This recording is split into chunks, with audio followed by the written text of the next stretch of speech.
Number 1. The first frame of episode 9 opens up with one of the best shots in Arcane. This shot alone is a work of art.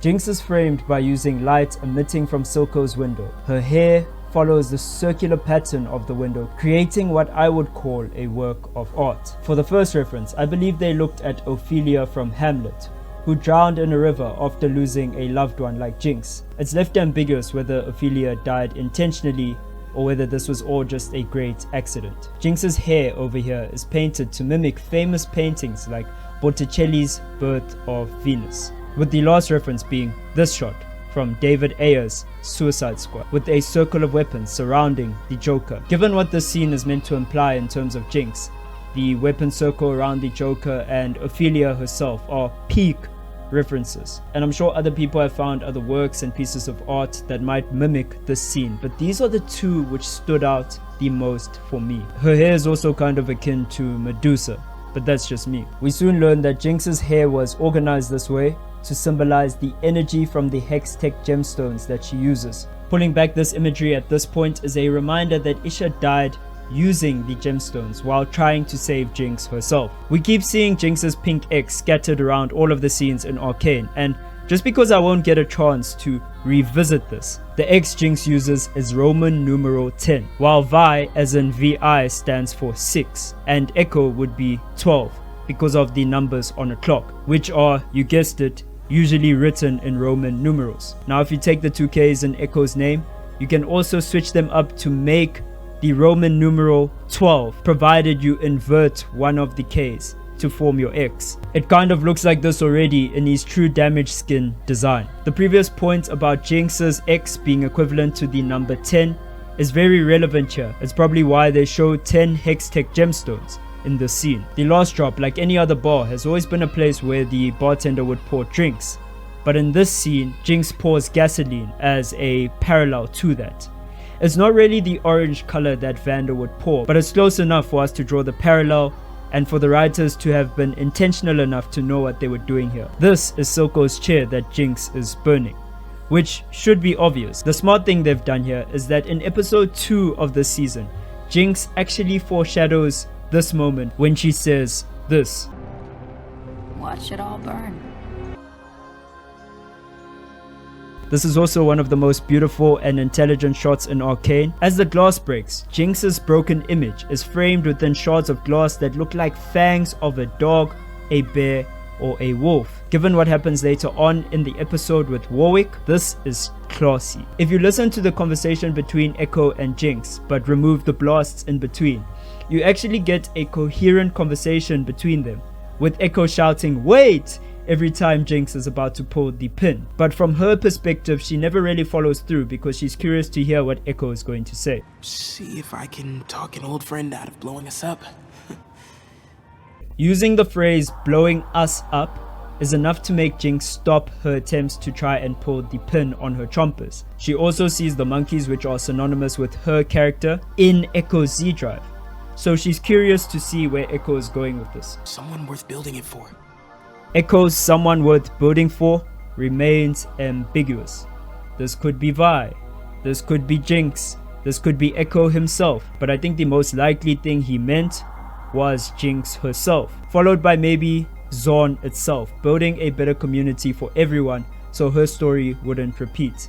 But without the Arcane writers clarifying this, all we can do is guess. The sun shining into Mbessa's ship is fitting, since the Madada emblem is probably a reference to the sun itself. This deserves another video, but basically the Madadas are tied very closely to Shurima and Targon, regions that both use a lot of sun symbolism. Jay says we're meant to lose this fight. Seeing as he spoke to Future Victor in the apocalyptic timeline, it seems that Future Victor would have told him this, meaning that Victor has probably never seen a reality where he loses yet. In the opening shot of the battle, we see Vi carrying an enforcer with blue hair.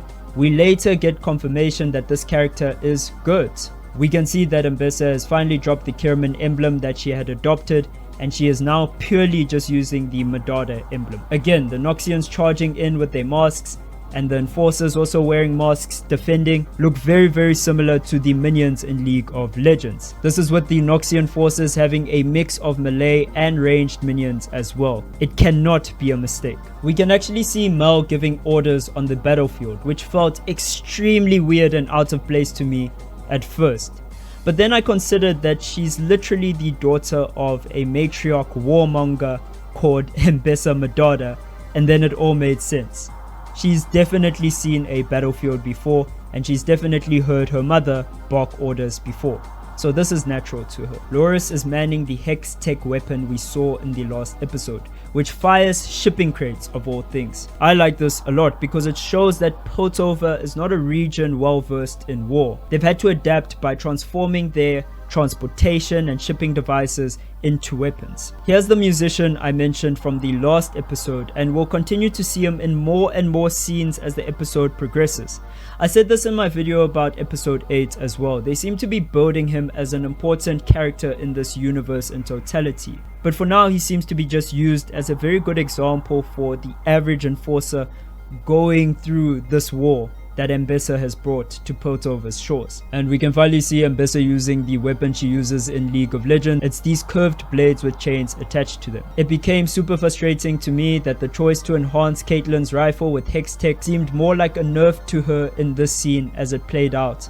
Don't get me wrong, she's not my favorite character, but it would have been nice to see more battle effectiveness from her in this scene. We can see from the Noxian forces that Singed has managed to create a super soldier using Shimmer. The first thing I thought about when I saw the super soldier was, of course, Mando from League of Legends. This is obviously not Mando, but it reminded me of him. Here we can see how much corruption has spread to the Hex Gate since we last saw it. This sign has the word stay on it. Considering there's nothing else that's important in this shot, I do believe that this means something. I'm just not sure what right now.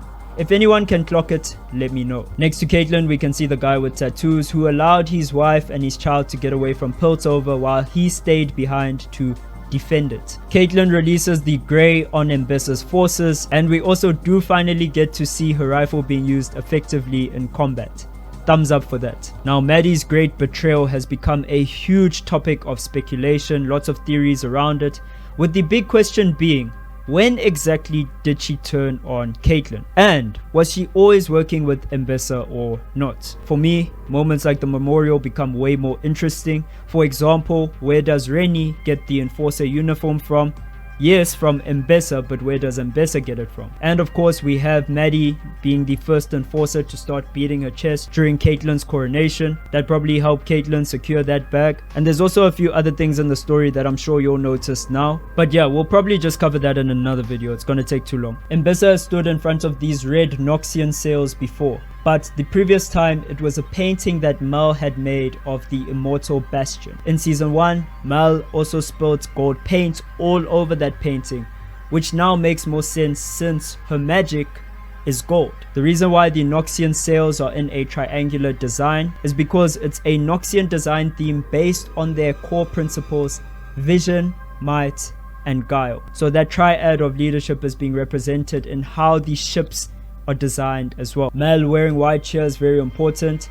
The wolf has always portrayed the black aspect of kindred, and Mel is still not the wolf in this scene, as Mbesa puts it. Now we'll get back to some of the other signs we can see in this episode later on in this video, but for now this one says Piltovian Knights, and I'm guessing it's a bar, kind of like the last drop. Jinx has her bunny again, which is symbolically tied to Vi, and later was symbolically tied to Isha, basically her sisters. The Firelights logo is all over Jinx's hot air balloon, and there's neon green paint on her, which shows that she helped them paint. We can also see the pink X I keep mentioning. It's on her chest and her outfit. The hoodie she's wearing is a callback to Isha wearing this hood, but is also a reference to the helmet she was wearing in this scene with Echo.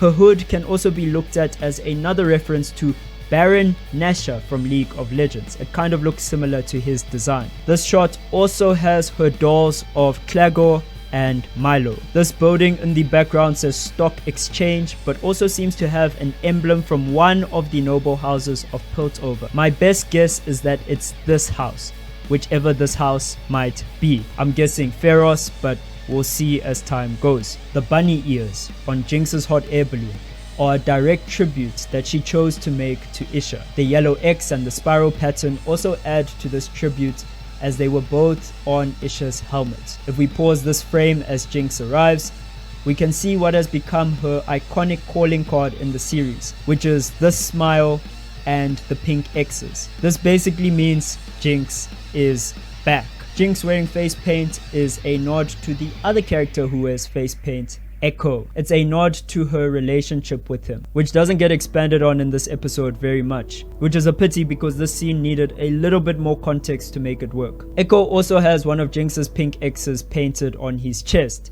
in the same way Isha had one on her helmet. Bro, it's on his heart as well, which is kind of brutal because we might never see the writers revisit this relationship between Jinx and Echo. I just want closure. I don't want a certain result. I just want to know how Echo was able to stop Jinx from going 0-1 IRL when she was already in that state and Vi couldn't stop her. They need to explain that. We can see in this shot that Jinx has fixed Savika's arm again. This guy throwing the Molotov is Theorem. We learn his name when Jinx interrogates him for info the first time Savika fights Vi. Now's as good a time as ever to mention that the buildings in Piltover in this whole war are marked with signs that we can actually read and understand, from specific gates to numbered blocks. In Arcane, it doesn't really happen often where we can read these things, so this makes this war stand out. Here we can see that Jinx has cut her hair after cutting her hair. We can see that it's even shorter here, and noticeably it imitates Vi's haircut. If you look very carefully, you can see that Jace actually owns this building with the shipping crates. It's because it has the Talus emblem on it. Although LeBlanc said a simple knife would do if she wanted to deal with Mel, here Mel is fighting off weapon users with her spell. So maybe she meant that if you are a lead or secondary character and you use weapons, then you can destroy Mel. But if you're an extra or a minion, then you can't destroy Mel with weapons. We never actually see Victor escape the egg, or if he was even inside of it. We don't see him obtaining the hex claw that he uses to slice down this door, which leaves more questions for me. One thing we do get to see is as he slices the door, we can remember that this is a callback to this scene with Heimerdinger. This is elite level foreshadowing. As his foot impacts the ground here, we can see how much power Victor has gained through the Hex Core and Shimmer. This shot is put there to emphasize the level of his growth. Victor's walking cane has adopted the Arcane corruption as well, and is now more of a wizard staff. Warwick and Victor's dolls stand in a W formation here, which is the W for Warwick. It implies that from this moment on, he is no longer Vander, and Warwick has arrived. It's very subtle, but also very rewarding if you were one of the people who caught this. Also, the fact that they put that much detail into framing a shot like this just shows how much work and forethought goes into the series. Savika getting sent upwards by these dolls mimics the promo material that they dropped before this episode. However, it's a pity that this happening to her had no meaning in terms of serving the story at all. It would have been cool if they released that poster because something was actually going to happen with Savika. Maybe she was going to do something important. But yeah, the Arcane team will have to explain at some point why Mbessa's forces just stand down here. My best guess is that Mbessa instructed them to do so before the fight. I understand why they won't touch Mel, but the fact that they won't touch Caitlyn is jarring to me. Mel gets rid of her white garment to show that she's still wearing the outfit that she got from the Black Rose underneath. Given that the wolf that Mbessa keeps mentioning is tied to the color black, this is actually when Mel starts embracing her transition to becoming the wolf, i.e. she is more willing to fight and put people to death to achieve her goals. Vi being able to jump like this is actually something that they've shown us before, specifically in this shot from the first season. Caitlyn and Mel being able to square up with Mbessa does make sense in a way, but I wish that they explained it a bit more. So Caitlyn received combat training from Mbessa, and Mel would have received the same sort of training when she was younger, which could be why she says she fell short of Medard's standards. Caitlyn and Mel teaming up is also a sly shout out to League of Legends. Top laners like Mbessa usually have to fight alone, while an ADC like Caitlyn would usually be paired up with a support like Mel. For narrative consistency, Echo is the one who crashes the balloon into the clock tower, keeping with his main theme, which is time. This won't be explained in this season, maybe a bit later on, but Victor's hex claw here looks very similar to something from The Void. Simply put, the Void is a reality that consumes others in League of Legends with a host of different alien looking characters. Again, another scene around Mel, Caitlyn and Mbessa that could have been explained a little bit better.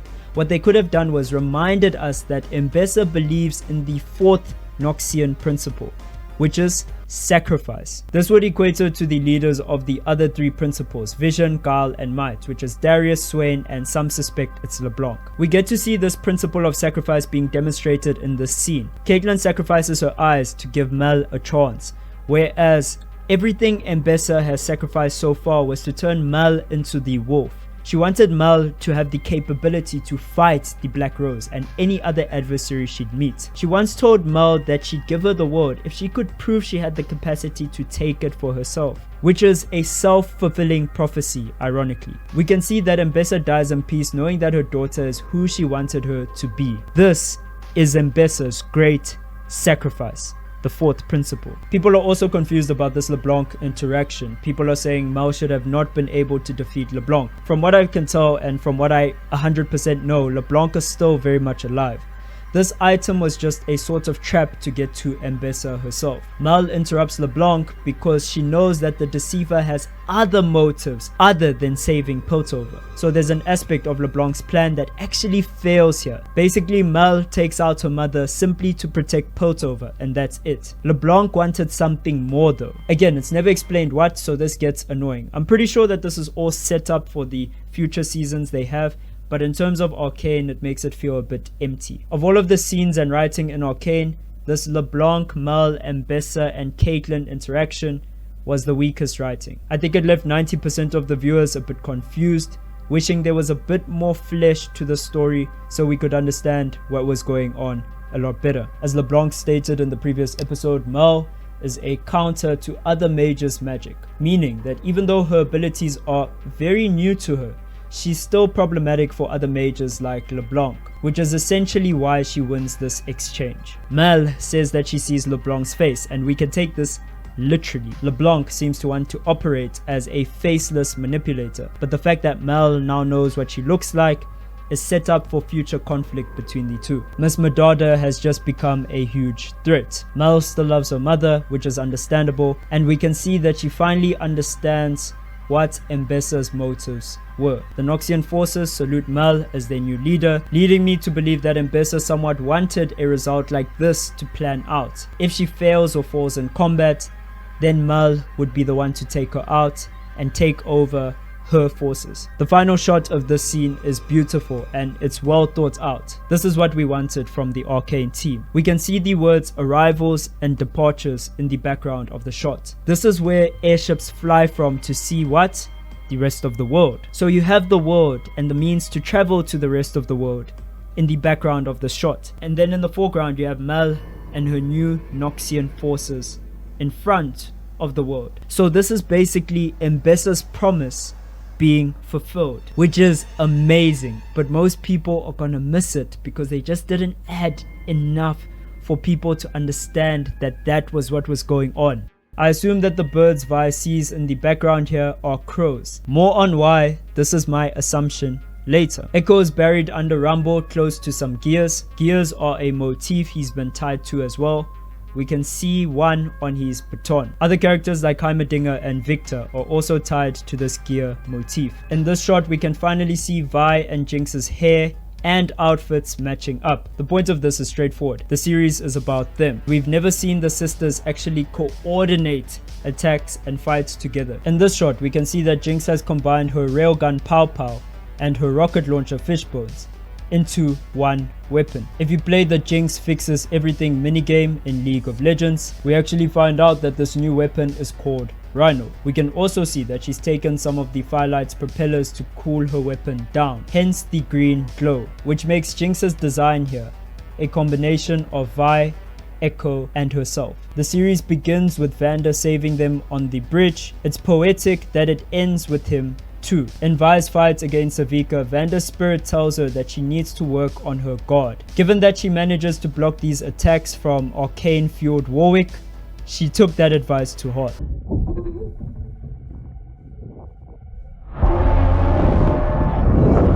I wish they went in a different direction for the sound design of this zero gravity scene. I think the ashes and blood treatment was needed here. Victor missing this close range laser is questionable. Maybe he just wanted Jace to see his plan play out on the rooftop. This one is a huge reach, but the pattern that Victor cuts out on the roof looks like an S or a 5. We can see that although Victor's dolls all look very similar, they all have different designs. I'm not saying they're AI generated at all, but the variation between them looks similar as to what you'd get if you had one prompt and you generated a bunch of different images. Again, this is no indication that AI was used. I don't think they've used AI here. I think they've meticulously worked to design everything, but it's just interesting that that parallel exists. In this shot, Victor has finally matched the imagery from Heimerdinger's traumatizing flashbacks, and they were more of a prophecy at this point. Vanda has carried both Powder and Violet before on the bridge, and now we are seeing it again, albeit very different circumstances. When Echo wakes up from the crash, we can see his baton floating in the air. It's from one of the small arms of the smaller sections of the huge clock on the hex gate. In this shot, we can see Jace take the exact same position as his husk was in this messed up timeline. The marks on Jace's head match up with Victor's fingers, which I hadn't noticed until now. All of these marks on their head are Victor's fingers. But you were never broken, Victor. There is beauty in imperfections.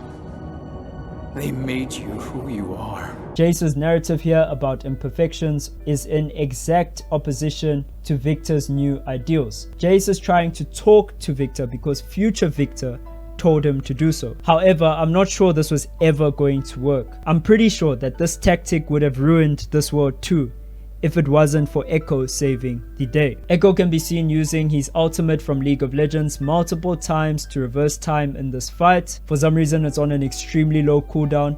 Maybe he's playing Earth, maybe he's in practice too. But yeah, most people would have noticed that this was his ultimate. It was a sick scene. When Echo pulls the Z drive after being captured by Victor's dolls, I believe that the duration was set to the same time that he needed to save Jinx from herself. Hence why the rewinds were so short, because that time he was literally trying to time an explosion, and this time he needs a much longer time to escape from the dolls. What's also interesting here is that Echo is able to resist Victor, and I know you want to know why. Let me tell you. So he can see blue lightning in the sky from the storm, and that blue lightning reminds him of Powder or Jinx. The clouds even have shade of pink and green emitting from them, which would not only remind him of what Jinx looks like after her outfit change, but it would also represent Vi and the firelights. It's a very subtle detail, but him seeing this array of colors in the sky is enough for him to break free of Victor's corruption. Echo now wears the same earrings that he did in the alternate reality that he was cast into. Victor's "why do you persist" line is ripped straight from the Matrix bar for bar. Why, Mr. Anderson? Why do you persist? However, in Neo's case, he responds with, "Because I choose to." Jace ends up saying, "Because I promised you." Echo's Z drive seems to be the only reason why we defeat Victor. All of this works, and Jace gets a chance to talk to Victor and talk him out of his plan. We can see that the rune that ends up in Jace's skin is the acceleration rune. You know, the one that Echo used to create his Z drive in the alternate universe. Having the acceleration rune be the basis of Echo's Z drive might be the thing that causes a contradiction which breaks the time loop of destruction which the future Victor is trapped in. Basically, Echo's acceleration rune creates a paradox with Jace's acceleration rune. This acceleration rune's proper name should probably be the time rune. We know that Echo had to invert the acceleration rune to travel through time, so maybe Jace is the one who had it inverted the entire time. Let me know what you guys think about this one. Obviously, time travel and time loops get very convoluted, so I'm very interested to hear what you guys think is happening with this whole cycle. Up to the very end, we can see Vi's inability to let go of Vanda becomes her sister's undoing again. Jinx's own inability to let go of Vi and always wanting to be useful is the same thing. But for once in this scene, Jinx doesn't allow a loved one to die.